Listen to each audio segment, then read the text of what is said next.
Bonjour, bonjour, bienvenue sur l'ADN Beauty. Je suis hyper contente de vous retrouver pour une vidéo que j'ai pas faite depuis longtemps, c'est-à-dire un tuto avec des produits que j'ai achetés très récemment. Je vous présente beaucoup de produits que j'achète, mais très peu de tutos où je mets ces produits en action. Donc c'est ce que j'avais envie de faire avec vous. J'ai réalisé ce make-up que vous pouvez voir, un peu différent de ce que j'ai l'habitude de faire, juste un tout petit peu. Et puis voilà, un très glowy, très lumineux. Et un petit côté automnal sans trop être chargé. Allez, j'arrête de parler et on y va. On va commencer par le fond de teint. Je n'ai pas utilisé de primer parce que c'est un fond de teint déjà très hydratant et huileux. Donc il s'agit du fameux Tinted Face Oil de chez Kosas, qui est un fond de teint, ma foi, pas très pratique à appliquer parce que tellement liquide que vous ne pouvez pas le mettre sur votre visage directement, vous ne pouvez pas le mettre sur le dos de la main directement, vous êtes obligé de le mettre sur le creux de la main comme ça, sinon il a tendance à s'échapper. Bref, il faut le remuer, on a tendance à en mettre un petit peu trop, mais j'avoue que c'est un fond de teint qui est très joli, qui est très agréable à porter. Là je porte la teinte numéro 7 qui peut sembler foncée, mais comme du coup c'est une crème teintée, c'est pas très couvrant. Voilà, donc j'ai les mains sales. Et bien entendu, j'ai oublié de prendre une petite serviette ou un petit mouchoir. Bon, écoutez, on va se débrouiller comme ça. Donc comme expliqué, c'est un très joli fond de teint, mais pas du tout économique. On a tendance beaucoup trop à en mettre. C'est vraiment dommage, mais je trouve qu'il fait un très joli teint. Et le fait que ce soit huileux lui donne tout de suite une luminosité et un glow que moi j'adore, quoi. Voilà. C'est un bon fond de teint. C'est pas le meilleur, hein, mais moi, je suis très contente de l'avoir. On va prendre le temps de se poudrer les paupières puisqu'on va s'attaquer aux paupières. Donc je prends ma poudre La Mer que j'aime beaucoup et on va poudrer les paupières tout simplement parce que ça permettra au maquillage de mieux s'estomper et la matière se travaille beaucoup plus facilement. Pour la palette, on va prendre la collaboration d'Anastasia Beverly Hills avec Jackie Aina. J'ai vraiment adoré cette palette, vraiment adoré. Il y a des palettes Anastasia Beverly Hills qui ne m'intéressent plus, comme la Riviera par exemple. C'est beaucoup trop ambitieux pour moi, là c'est rose fluo, c'est violet fluo. Voilà, j'ai vraiment du mal à les porter, donc ça va être un petit peu compliqué. Alors que la Jackie Aina, que voici, je trouve que pour l'automne, elle est juste parfaite. Sur Instagram, je vous avais fait un maquillage avec ces deux couleurs-là, et je vous propose, du coup, puisque vous avez été nombreuses à apprécier, de refaire un petit peu ce maquillage-là que vous avez vraiment aimé. Donc, on va prendre la couleur Ginger, hop, et on va le mettre dans le creux de paupière.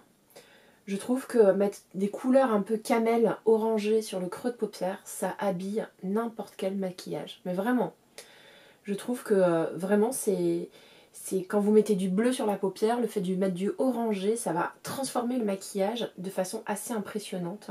C'est la raison pour laquelle vous me voyez constamment utiliser ce genre de couleur en creux de paupière. Voilà, moi c'est la base de mon maquillage. Quel que soit le maquillage d'ailleurs, hein.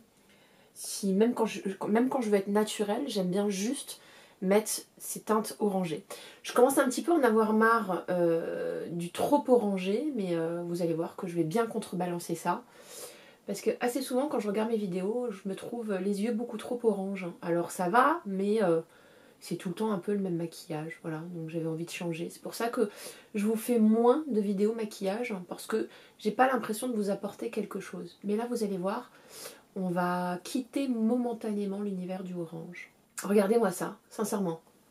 On va se rapprocher, on va faire un petit zoom quand même. Hein? Je trouve que ces fards s'estompent merveilleusement bien et que, voilà, je peux très bien mettre du mascara et ça suffit et on a un maquillage naturel et on se prend plus la tête. Là, cette palette de chez Anastasia Beverly Hills, la qualité des fards, hein, mais je vous le dis à chaque fois que j'achète une palette chez elle, hein, est juste impressionnante. Voilà. Aucune démarcation, ça se fond. Et pour des gens qui ne sont pas initiés au maquillage, je doute même qu'ils aient la sensation que je me sois maquillée. Voilà. Ensuite, on va prendre avec le doigt. Je me maquille beaucoup avec les doigts parce qu'il y a certaines teintes irisées. Je n'aime pas les appliquer au pinceau. Et malheureusement, quand on travaille au doigt, du coup, on est moins précis. Mais vous allez voir, on va corriger un petit peu tout ça.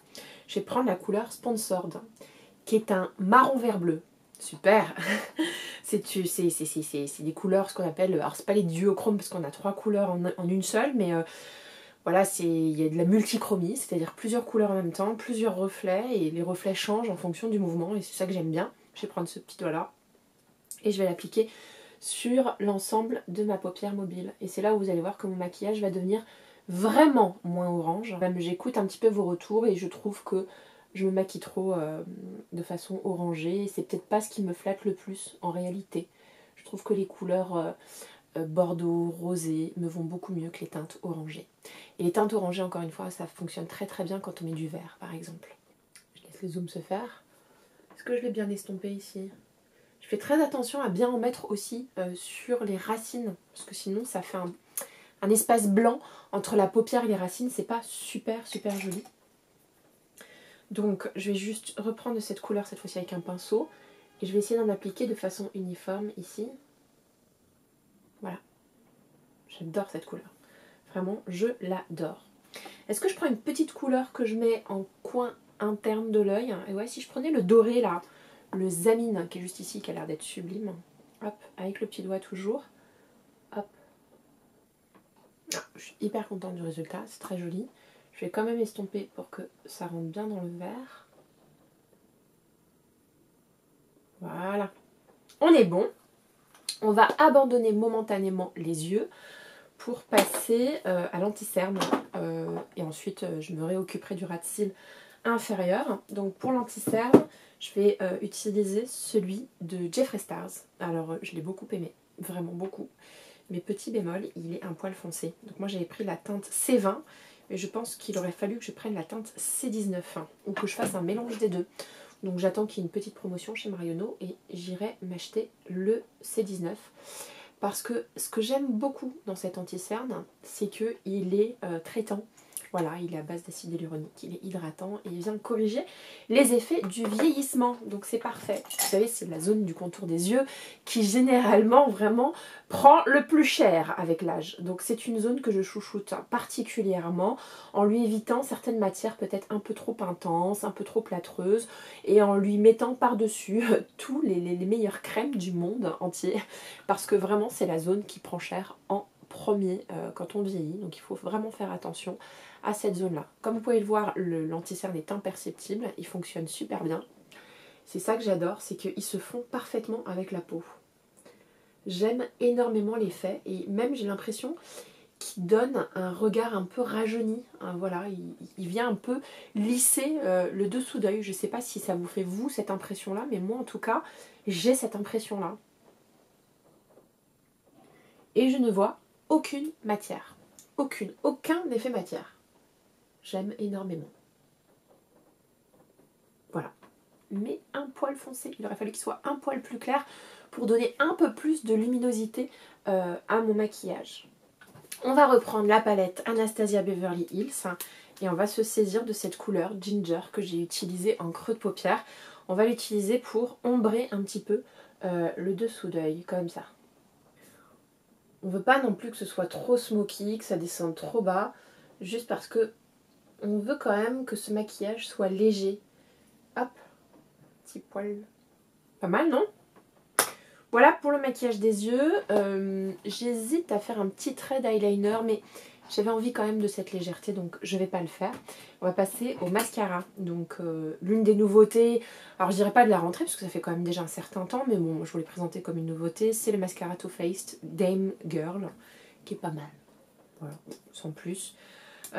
J'ai pas de déplaisir à l'utiliser, mais c'est pas le meilleur mascara du monde. Après, je lui donne encore d'autres chances parce que je vous l'ai déjà expliqué à plusieurs reprises, mais très souvent les mascaras, quand vous les achetez, ils sont pas très performants. Ils deviennent bons quand ils sèchent un petit peu. Donc c'est pour ça que je vais pas dire de mal de ce mascara. Là, ça fait longtemps que je l'ai pas utilisé, donc on va voir ce que ça donne. Mais voilà, j'ai l'impression qu'il faut que je travaille longtemps mes cils pour obtenir un résultat. Du premier coup, c'est joli, mais c'est pas assez intense pour moi. Il faut donc du coup que je brosse pas mal. Et ça fait des pâtés, ça m'angoisse. T'as des petits pâtés là. Voilà donc le résultat avec le mascara. Comme vous pouvez le voir, il est très très joli, mais il est un peu dur à travailler. Et à ma grande surprise, il a déjà un poil trop séché. Donc du coup, c'est pour ça qu'il est peut-être plus joli que dans d'autres vidéos où j'ai pu le mettre. Mais d'un autre côté, s'il sèche à cette vitesse, j'ai intérêt à l'utiliser très très vite, quoi. Hein? On est d'accord? Bon. En sourcil, j'ai rien à vous présenter de nouveau.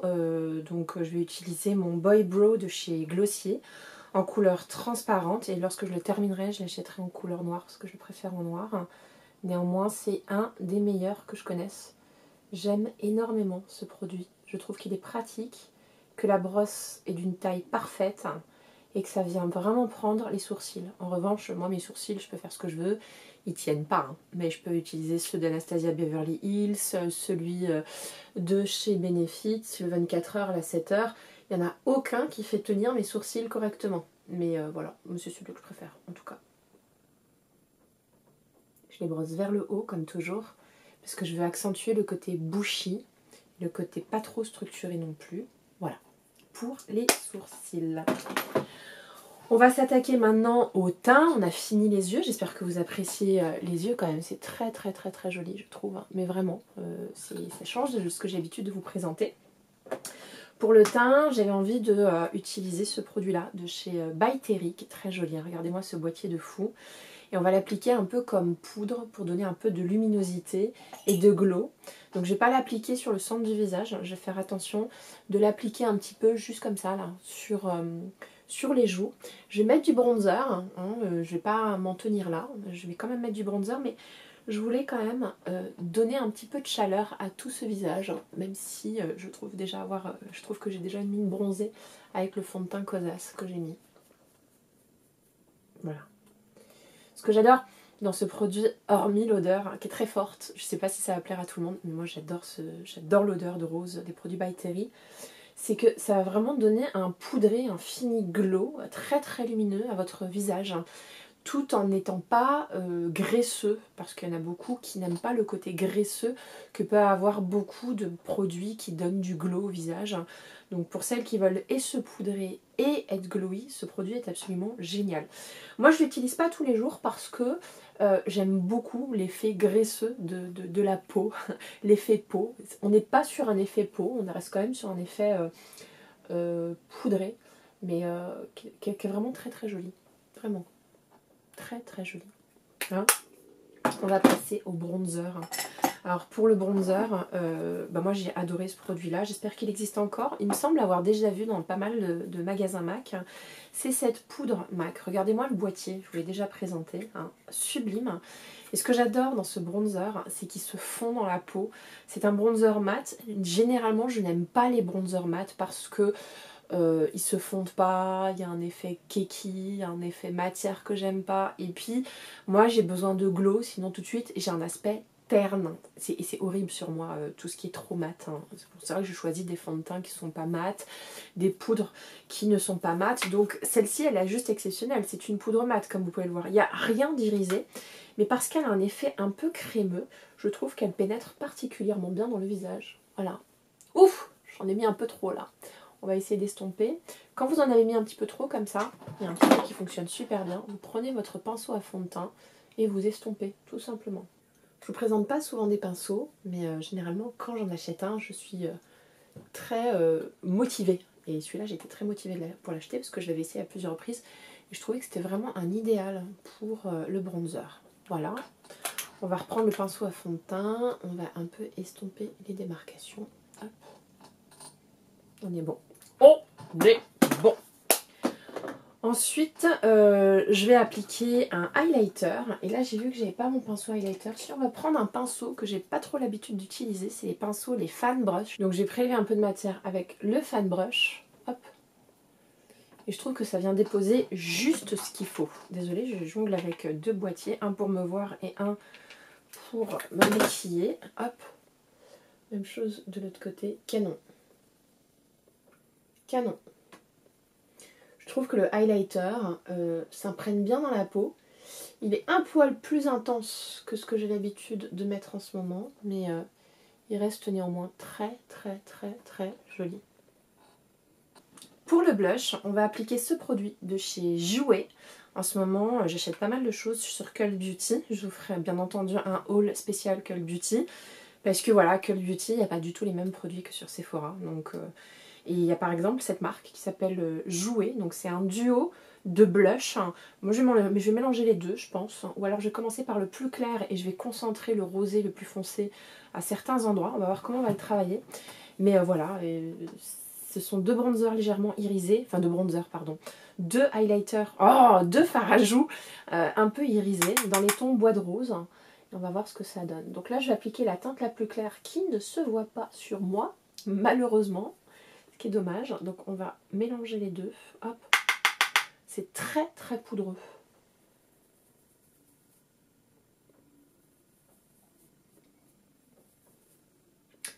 Ouais, je sens que c'est pas adapté à ma carnation, malheureusement. Moi aussi, un petit peu quand même.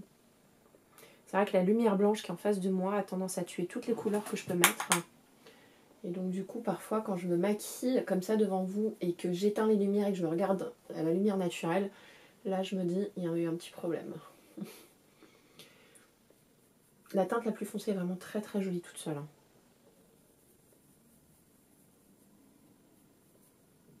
Voilà, si, ça le fait.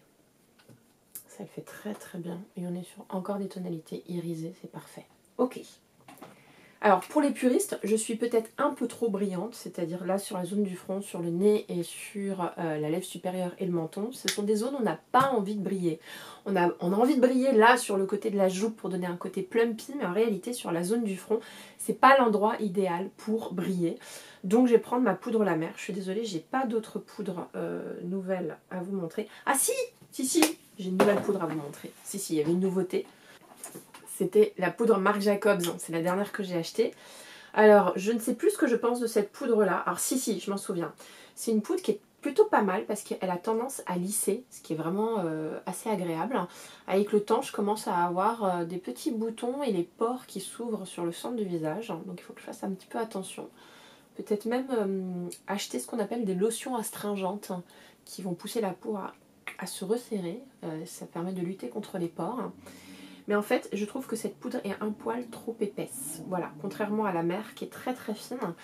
Et du coup, la mer, il n'y a pas du tout d'effet matière, alors que celle-ci, il y a un petit effet matière. Mais quand on a envie d'un maquillage parfait, celle-ci est vraiment pas mal. Voilà, c'est pas la poudre de l'année, mais pour quelqu'un comme moi, ça me permet d'avoir une poudre pour matifier un petit peu et en même temps donner de la lumière, parce que c'est pas une poudre tout à fait mate, hein. C'est une poudre qui va atténuer le côté grissi de la peau, mais en même temps elle va lui apporter de la lumière, un peu comme les poudres Hourglass, mais je préfère les poudres Hourglass. Voilà.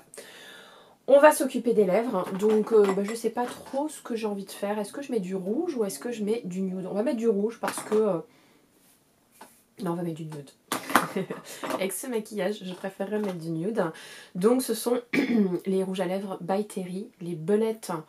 Non, c'est pas les belettes, pardon, c'est les Lip Expert Shine. J'ai envie de dire belettes parce qu'on dirait des balles de revolver. J'aime pas. Je déteste le packaging. Par contre, ce sont les meilleurs gloss rouges à lèvres que j'ai jamais vus de ma vie. Et il faut absolument que je m'en procure d'autres couleurs parce que je les adore. Alors là, je mets la teinte nude qui est juste, comme vous pouvez le voir, absolument sublimissime. Voilà, super joli. J'adore ces rouges à lèvres là.